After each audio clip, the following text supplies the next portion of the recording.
Hello, everyone, and welcome back to another tea time with me, Amanda Prochaska. Today, we are going to talk all about supplier risk and not your normal supplier risk conversation here. We're going to go beyond just the 101. We are going to go into some really good things to be thinking about and how you can truly mitigate supplier risk that is so rampant these days.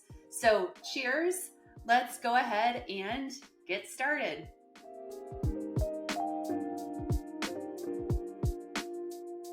All right, before we get started here, I would like to mention what I'm drinking because it is, so good. It is actually a coffee alternative. Many of you might not know I don't drink coffee, but this is a cacao bean crushed up and it is absolutely phenomenal. So it's actually like drinking chocolate, which caffeine free, but it has other stimulants in it and minerals and all kinds of goodness for you. So if you're looking for something to really amp up your day as you get started, this could be a great drink for you. I found it on Amazon. So, all right, with that said, let's get into supplier risk. And I want to talk about three different things today. As you might know, I like odd numbers, and so we're either talking in threes or fives usually, but today we're going to talk about three different areas of supplier risk to really think through as you're approaching your programs. And as we all know, supplier risk can come from so many different locations. It can come from financial risk, geopolitical risk, supply chain risks. You could have regulatory risks that you're looking at, social responsibility risks that you are trying to assess. And it is very dynamic. We have new regulations coming to us each and every day. We have crises in the Middle East that we're dealing with right now. So how do you really tap into managing of your supplier risk and really prioritizing what those risks are and the impact to the business? So first thing, number one, is your ability to build supplier relationships. And this is, to me, the foundational element of anything that you're going to do when it comes to supplier risk. It's too good not to take a sip of. And so what I'm talking about here is not your old school SRM programs. This is truly building strategic relationships and embedded relationships with your top suppliers so you can become a customer of choice.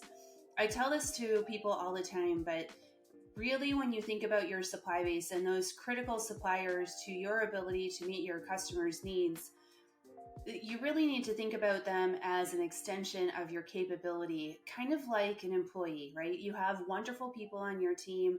They bring capability to the organization and sometimes even capability beyond what you can bring yourself. Your suppliers are exactly that, and rarely do companies really think about it that way and think about how do we leverage their capability, their expertise to drive innovation, to drive stability, to drive agility within your supply chain. And I tell you what, if you can do that type of activity with your most critical suppliers, they are going to turn to you as a customer of choice. And if you're a customer of choice, you are going to get preference if supply is tight or if something's going on in the organization where a plant might be going down. You're going to know that before the other relationships that might not be spending the time and really treating your suppliers like an innovative partner. I'm going to give you an example. I chose this cup today. It's actually the Grand Tetons. I can show you the back of the cup too. So the Grand Tetons, one of my favorite places. If you ever go up to Yellowstone, please just drive. It's 45 minutes south of Yellowstone. It's totally worth it. Jackson Hole, Wyoming is a beautiful place to visit. So why did I choose this cup? It's because when we were in Grand Teton, we were so adamant that we wanted to see some moose. We actually knew that the time of year that we were there, I don't even know what they're called, the baby moose were out and about. So there were going to be a lot of calves potentially there in the area. And we heard that you could see these moose in the wild. And we were like, well, So we were there for about a week, and we're coming up on our last day, and we're like, we still have not had that opportunity, and we've been all around looking for them. We were also hiking a lot, and luckily, knock on wood, we did not see any grizzlies. We did see some grizzlies from afar, but not anywhere close to us, which we were happy about. But going back to the moose, we were like, what are we going to do? And we didn't know the area. We, obviously we're only there for a week. We have lack of capability, of expertise of where to find these. So what we did is we leveraged those around us, those people that knew more of the area than what we did.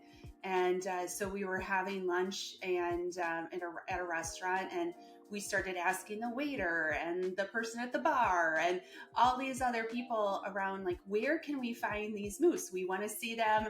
I think it would be really fun for the kids. And so they luckily all had a consistent story of where to go see these, the moose and the babies. And so we followed their advice. Right after lunch, we drove over to this area. It was right by a river, the Snake River that was going through there, and it was this area. Actually, along the road, the local houses had all these like moose in their yard, these figurines and signs and everything. We're like, well, we know we're heading down the right track. And then there was a swamp area that we actually saw a mom moose and her baby. So why do I tell this story and reflect on this is because you can do the same thing with your supply base. Your suppliers often know more about those particular areas that they're experts in than you do. So if you can break down the barriers, look at them as not foes, but friends, and really bring them in and help them perform at their highest capabilities, you will reduce risk in your supply chain, guaranteed, if you do it right. So please consider that. I would say that is the number one opportunity when it comes to managing your supplier risk, is making sure that you have those very, very strong and not combative relationships where you're really, truly leveraging the expertise of your suppliers. Okay, number 2. This one's pretty straightforward, I think. You guys are probably considering it, but something to keep in mind as you are proceeding forward on supplier risk. There are wonderful technologies out there that are gathering and aggregating information, ranging from financials all the way through their sustainability scores to what's being said about particular suppliers on social media. So these technologies are aggregating all of this information so that you can, not only when you're onboarding suppliers, so often I see companies that are saying that they're doing supplier risk management, but they're doing like bank fraud or bank account validations, or they're only doing like making sure that there's not a conflict of interest with the supplier when they're being onboarded, or they're not on a terrorist watch list, or doing business in those areas. So you really need to be thinking about, okay, that's great when you're onboarding, but ongoing basis, how are you monitoring the risk of your supply base? And I tell you what, the big next step in this adventure is going to be not only analyzing your suppliers, but your suppliers. And I keep on thinking of the tsunami that happened years ago, or the incidents that happened in Japan years ago. And it wasn't necessarily your direct suppliers that were going to have the problem, it was your suppliers. So there's technology out there that can help you really understand your landscape. Now, I'm going to say a point of concern around those technologies here is that when you deploy a technology like this, everything is going to seem like a risk.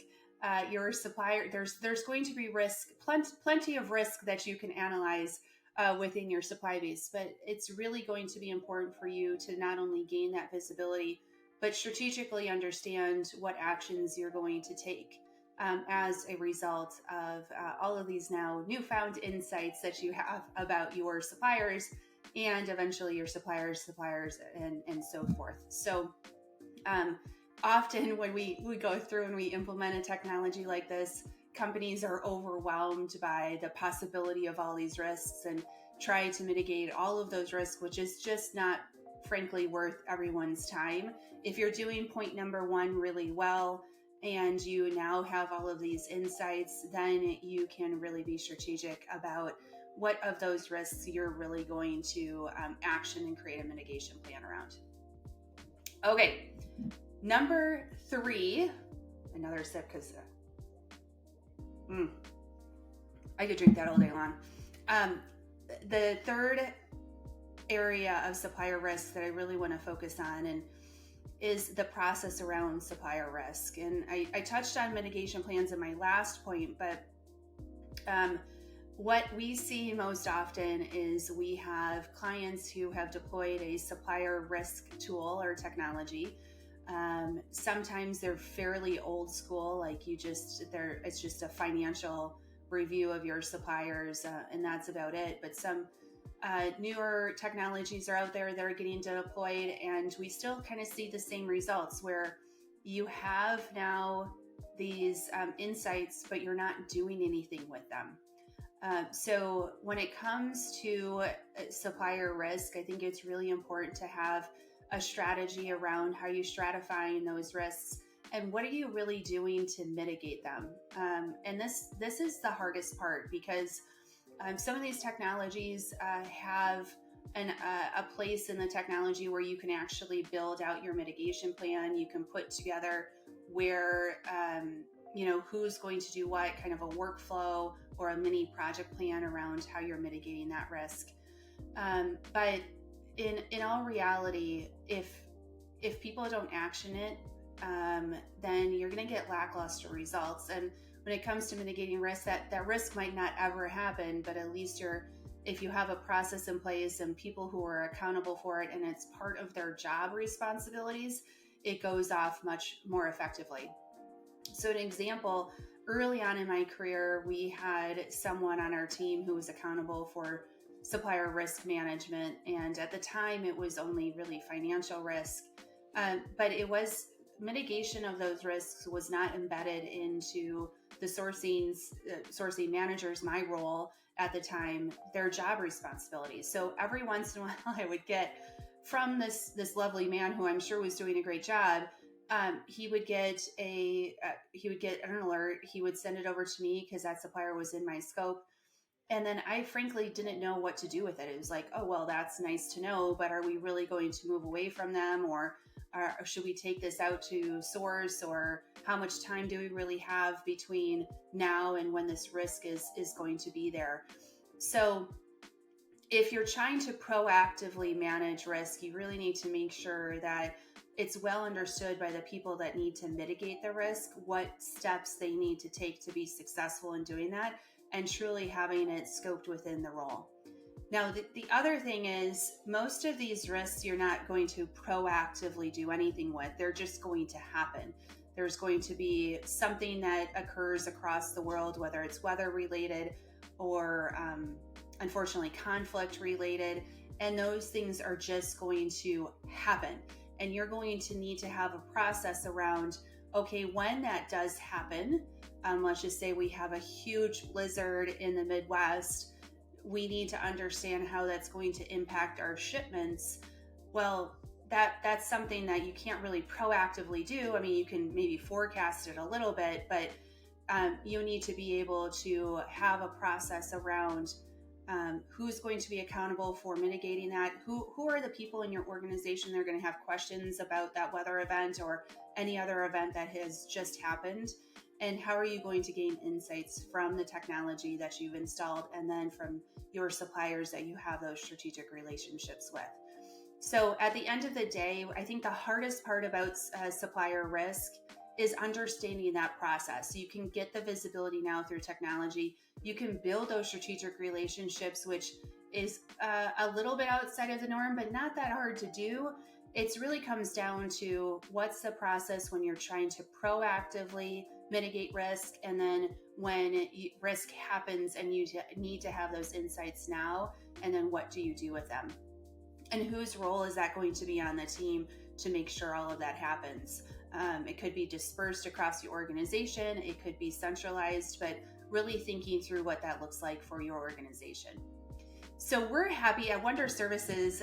We actually have a wonderful partnership with Craft, and they are a supplier risk technology, and we love them. You can get all of those insights. You can also create mitigation plans through their system, and we really love partnering with them. In fact, we have put together a free risk assessment of your supply base. So if you want to understand your risk a little bit better, where you might have gaps in your supplier risk process, as we talked about today, we would love to be able to get you on the phone with Craft and have that conversation, and we would provide you back a written assessment of how you are doing with your supplier risk processes and technology, etc. So there is a link below for you to sign up for that free risk assessment. And please, if you have enjoyed this video, subscribe, hit the like. We want to keep on providing this value to you and talk about all things change management related, procurement related, talk about our tech partners. We're going to dive into a whole bunch of different things on this channel. So keep on liking this, and we'll keep on providing the value. And until then, until next time, cheers. We hope you have a wonderful day.